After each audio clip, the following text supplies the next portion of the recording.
Dier Az-Zor is a very strategic area, and this is a big blow for Daesh. But what does this mean for the Syrian regime?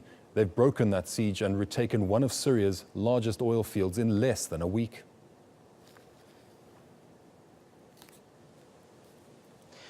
Well, Karen, we can say in the past week, the Syrian regime has achieved major progress on the ground. According to the Syrian Observatory for Human Rights, the Syrian regime has managed to recapture a wide swath of land extending from Tadmor east to As-Sukhna, and also the regime has retaken major parts of the strategic highway from Dier Az-Zor to Al-Mayadin, close to the borders with Iraq.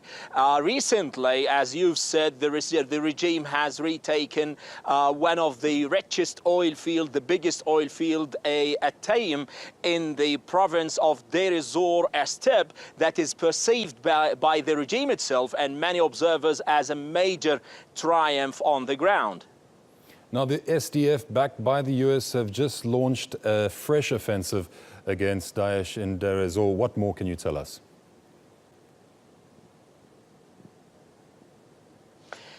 Well, to put things into more perspective, we need to know, as you've said, that Dier Az-Zor is a major strategic city that has been controlled by Daesh since 2015. Now, the city has three major oil fields, the richest in Syria, at Taim, that has recently been taken by the regime, Al-Umar and Al-Ward oil field. Now, what happened on Friday, the Syrian Democratic Forces said that they would launch an offensive from the south of Hasaka, the city that is controlled by the Kurdish militias, YPG, and the US-backed Syrian Democratic Forces against the Daesh militants to drive them out of the whole territory.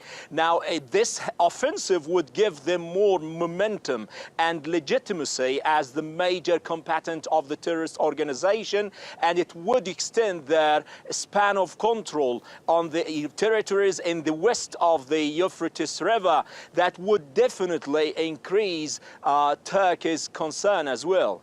Ahmed, can you just give us a sense as to how intense the fighting has been over the years and the impact this has had on civilians?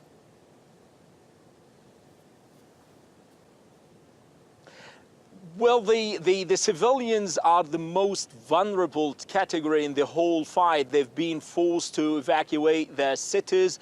Hundreds of thousands are internally displaced, and they need to flee the areas where the fight is going.